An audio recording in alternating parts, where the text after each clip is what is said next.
So magandang araw mga kamaster, mga kuya, ate at bunso. Welcome back muli dito sa ating channel. Ito na naman si Master P muling nagbabalik para sa isang panibagong tutorial at unboxing. So for today's video, mag-unbox tayo ng pangkat ng key holder at o ng keyless. Tapos ituturo ko sa inyo yung full process ng paggawa nito. Pati yung mga gamit na gagamitin natin. So kung ready ka na, hit mo na yung like, subscribe, share at i-push mo na rin yung notification bell para lagi kang updated sa ating mga tutorials and vlogs. Tara na!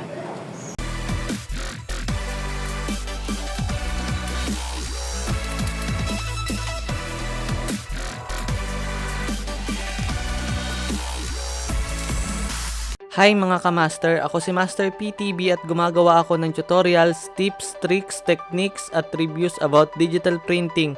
Kasama na ang cutter platters, printers, computers at softwares para sa mga aspirant at gustong magsimula sa business na katulad nito. So kung gusto nyo ng mga ganitong klaseng content, feel free na bumisita sa aking YouTube channel at i-check ang mga videos na ginagawa ko. So dahil unboxing ang ating gagawin, easy-unbox natin to. Ito po ay galing kay Photolak. So mainam din kasi mga kamaster na may ganito kayong mga gamit.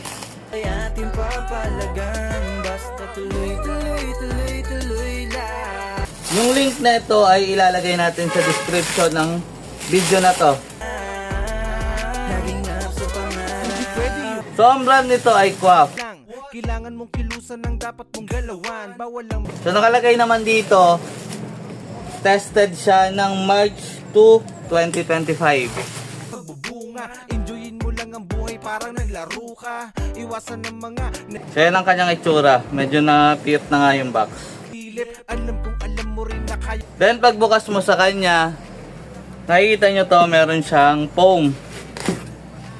Yan. Pangarap lahat ay makuha. Tapos, eto na yung mismong unit. So ito nga pala is spare na blade. So ang ginagawa ko dito, sa spare na blade, ay inilalagay ko na lang dito sa lagayan. So mga master, etong extra blade nya, pamalit po yan dito. So minsan kasi nagkakaroon ng instance na napuputol to o kundi man na-deform. So eto ang pamalit nya. Tapos eto, para naman hindi siya mawala, iti-tape natin. Para every time na bubuksan nyo, ilalagay nyo siya sa box, makikita nyo nandyan lang yung talim. So yan lang. Tapos titesting natin kung gumagana. So kunin ko lang yung ating extension. Malalaman mong gumagana to kapag ka umiikot yung fan niya. Meron siyang fan. Pangarap, wag asahan ng swerte kapag ka inaalat. Tapos may temperature siya dito sa gilid. So pag binukas to, di ata nakasaksak ang ating extension. Wait lang mga kamaster. Maaral sa buhay ay dapat mo yung sundin. Kung ako sa'yo, So yan, umikot na siya. Nakita nyo? Umiikot ang pan niya. So ibig sabihin, gumagana na siya. Ayan siya. Tapos ito, ayan, katulad nyan. Ito yung sinasabi ko na deform. So ito i-adjust natin. So ang adjustan nito, pwedeng dito.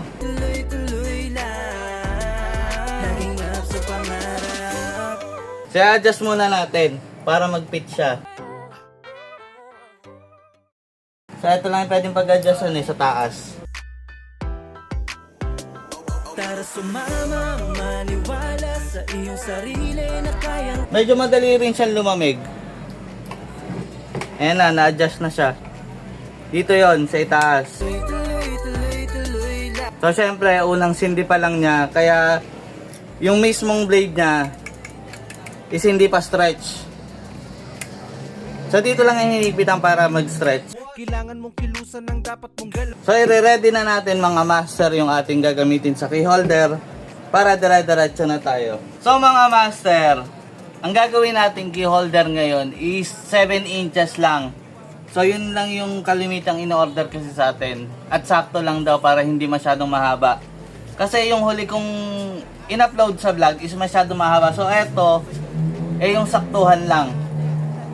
Katulad nito. So ito ay 7 inches lang. Nakikita nyo. So kailangan natin unang-una ng lace. So ang lace na gagamitin natin is 3/4. Tapos ang ikakat natin, ito nakikita nyo tong tape na to. Ito yung palatandaan ko. Ito is around mga 8.25 inches. So magkakat na tayo gamit ang ating bagong-bagong lace cutting machine ng QWAP. So yung link po nito ay ilalagay natin dyan sa description ng video na to. So kung nagtataka kung para saan to, kung nakikita nyo to mga kamaster, ito po ay guide. So guide nyo to kung saan kayo mas komportable. Hindi pwede yung tinatamad ka lang. Kasi meron siya ditong 4 na butas. So pang ganito yan. Yan. Harap, wag asahan ng swerte kapag O kaya kung gusto nyo yung ganito, siguradong lahat mag hindi ko alam kung meron siyang parang cone na pwedeng ilagay dito. Pero since 8 inches ang ating ikakat, rin na kaya mong gawin. pag ganito kasi hindi siya abot ng 8 inches. Sundin kung ako sa'yo, kilusan Kaya itong guide is stick na lang natin sa ganito. Para sumama, maniwala sa iyo. So sa temperature naman ito, since bago, Kahit na anong pagsubok. wala naman kasi nakasulat dito. Makikita nyo. Wala nakasulat kasi dito. Basta pag open nyo at nagbaga yan, pwede na yung ipangkat. So magkakat na tayo. Paalala lang po, medyo masakit to sa ilong. 8 inch lang po ang kailangan natin. Kung nakikita nyo nagbabaga, yan. Pag nagbabaga na siyang ganyan, pwede na siyang pangkat. So 10 pieces lang ang ating gagawin. Kasi may na-print na tayo doon na na design sa assembly paper na ating i-heat press. So ito yon. Ito ang ating gagawing key holder. Ngarap, wag asahan ng swerte kapag ka inaalat. Bawat hirap siguradong lahat mag Nakita nyo, umuusok. mo lang ang buhay parang naglaro ka. Iwasan ng mga negatibang isip. Tandaan pag may dilim liwanag. So yan na, kapag cut na tayo ng 10 pieces, papatayin na natin yung machine. Kuyang sundin kung ako Then next naman natin is i-pre-press natin to. So bakit natin ito i-pre-press? Para hindi mag-bleed yung ating assembly paper dito. Kasi ito may moisture. So dapat mawala yung moisture. Sa mga master, ginaya ko na yung ating heat press. So ito ay 6-in-1. Yung link na ito ay ilalagay natin sa description ng vlog na to.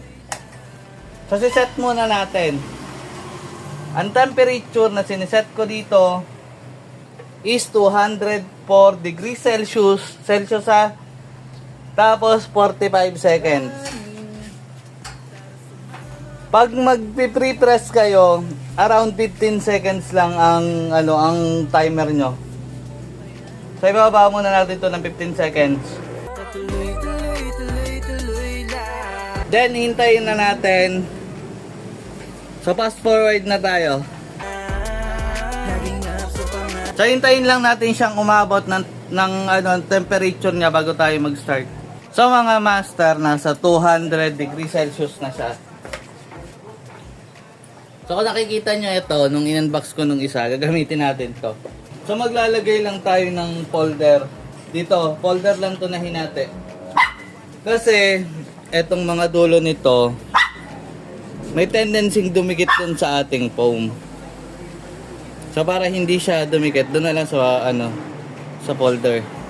Maniwala sa iyong sarili na kayang-kaya. Isang press lang naman to, sinsasampu lang naman. Ay ating papalagan. Basta tuloy, tuloy, tuloy, tuloy lang. So sakto lang siya sa folder, kung makikita niyo mga kamaster. Sakto lang yung sukat niya sa folder. Saka natin siya lalagyan ng teflon dahil yung ilalim nung heating pad nito ay wala ng teflon. So medyo maluwag, higpitan natin konti. Maniwala sa iyong sarili na kayang-kaya na kahit na So 15 seconds lang ha. subok pa yan ay ating papalagan. Basta Then, turn off muna natin. lang, So mainit kaya tayo merong gloves. tuloy-tuloy lang. Tapos proceed na tayo sa next procedure. ka lang. Kailangan mong kilusan ng dapat mong galawan. Bawal lang magdahilan. So proceed na tayo sa ating next procedure. So mga master, ito na yung ating mga gagamitin para dito sa ating paglalagay dito sa subli paper. So ang ginagamit kong tape dito ay hindi thermal. Ang gamit ko dito ay Armor Adhesive Tapes. Yung link neto, ilalagay natin sa description. Tapos ito, ang purpose naman nito ay gagawin natin pabigat. Para sa mga dulo nito, pag nilapat natin dito. So i-align lang natin. Subok pa yan ay ating papalagan. Basta tuloy-tuloy lang. So mga master, kung gusto nyo mag-resell ng mga ganito, PM nyo lang po ako sa aking Facebook.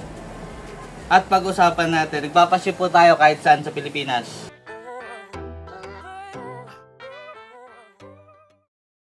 So mga master, after nating ilatag ay lalagyan natin siyang pabigat sa magkabilang dulo. Kaya clear ang kinuha kong pabigat para kita ko. So ang ginagawa dyan is ipapantay nyo lang muna yung mga edge nung gamit yung pabigat. Tapos i-align nyo ngayon yung yung lace dun sa design.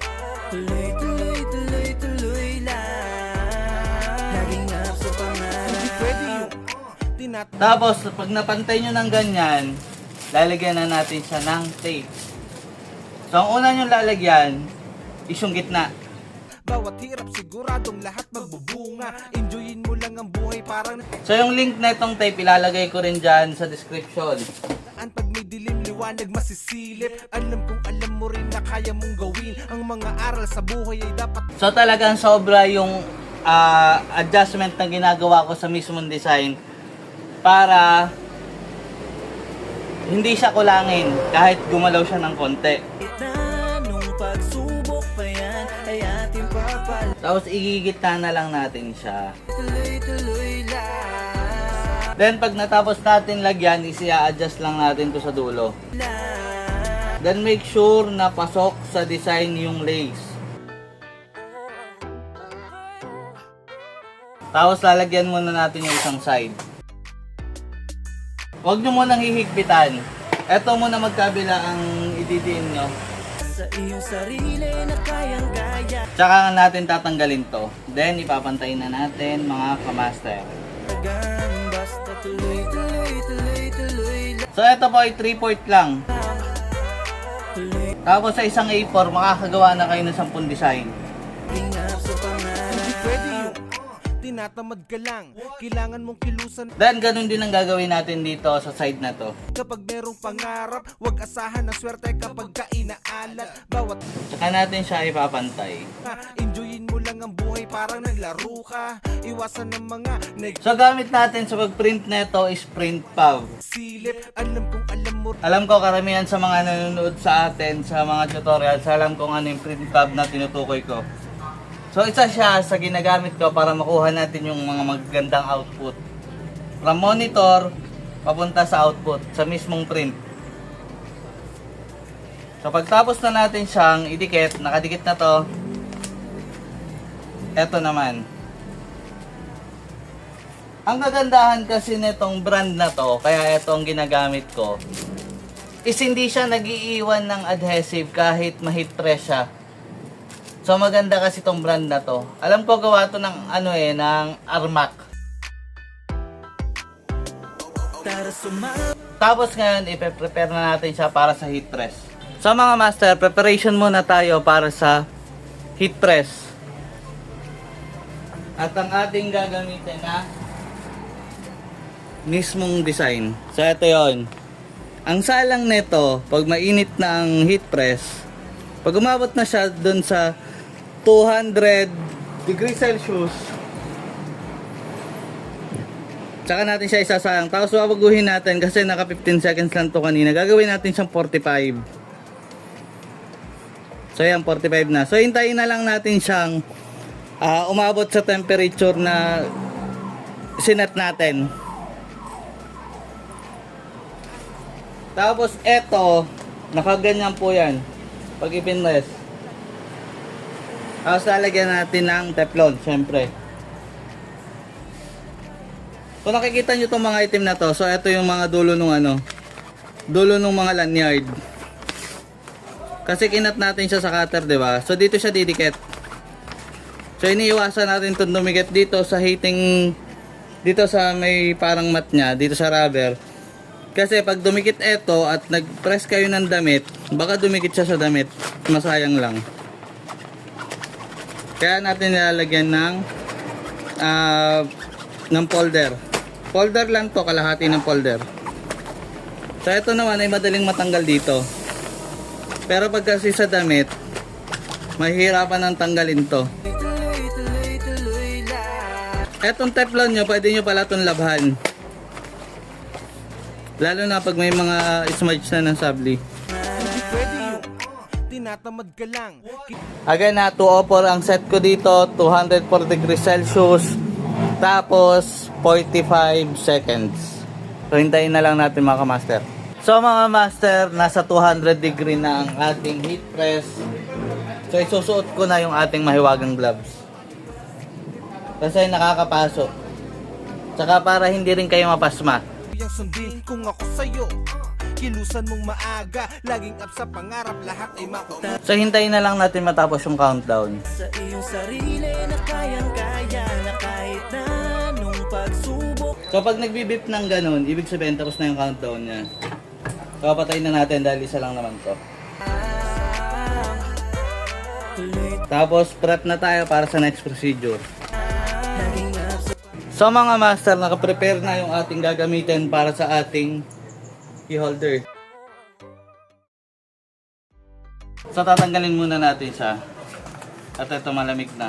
Tara sumama, maniwala sa iyong sarili. So again, lahat ng gagamitin natin dito ay ilalagay ko yung link dyan sa description ng vlog. Ating papalagan, basta tuloy, tuloy, tuloy, tuloy. So ang print nito sa sabli paper ay naka-mirror po. Tuloy, tuloy, tuloy, tuloy lang. Laging up sa pangarap. Hindi pwede yung tinatamad ka lang, kailangan mong kilusan. Tapos etong mga white na to, is kakatin natin gamit itong lace cutting machine. Bawat hirap siguradong lahat magbubuhay. So painitin lang natin. Buhay parang naglaro ka, iwasan ng mga negatibang isip. Tandaan pag may dilim liwanag, So tapos na natin siyang ikat, so papatayin na natin itong machine. gawin ang mga aral sa buhay ay dapat. Tapos bubutasan na natin to gamit itong belt puncher. So naka 2.5 lang tayo dito na butas. Ito, yung link na ito ilalagay ko rin dyan sa description.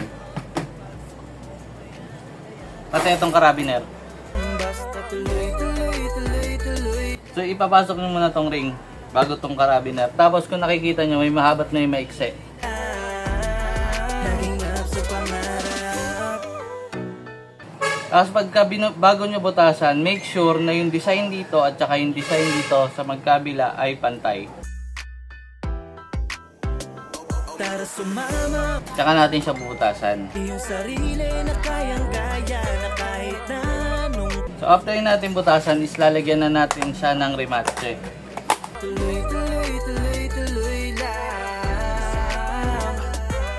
Tuloy, tuloy. Yan to itsura niya. Tapos mamaya ilalak natin siya. May pampress tayo ng rematche. Hindi pwede yung tinatamad ka lang, kailangan mong kilusan ang dapat mong galawan. Bawal lang magdahilan kapag merong pangarap. So mga master, paggamit nyo to, kailangan medyo malakas ang pagpiga nyo para mabutas siya. Parang naglaro ka, iwasan ng mga negatibang isip. Tandaan pag may dilim liwanag masisilip. Alam kong alam mo rin na kaya mong gawin ang So make sure nyo palagi na pantay ang kaliwat kanan. Kaya talaga may pasobra yan para dito. Maniwala sa iyong sarili na kayang Kung makikita nyo yung butas, ay mag-focus. Ayan yung butas niya.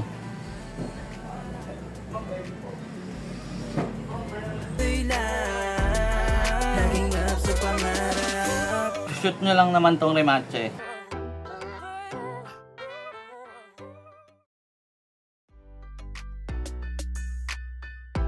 Saka ito may lock.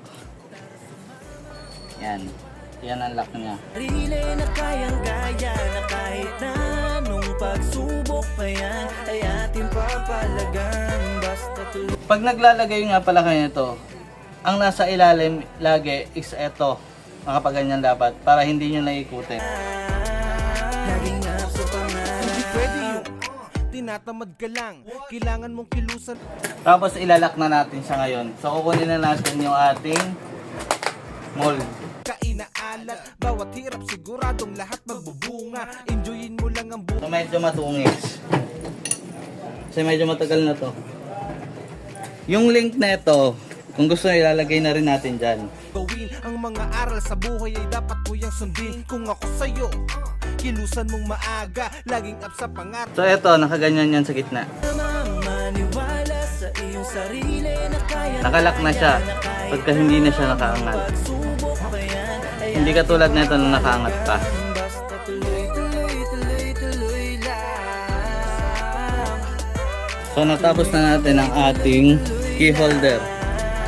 So sa mga gusto umorder nito, ilalagay ko po dyan yung aking FB. PM nyo po ako at pag-usapan natin. Tapos ang lagayan nito, pwede po siyang sa OPP na may sabitan ng kasama o kaya sa plastic na ice candy kung nagtitipid kayo. So salamat mga kamaster sa laging pagsuporta sa ating channel. See you soon sa ating mga tutorials and mga vlogs. Salamat ng maraming. Keep safe at up para sa pangarap.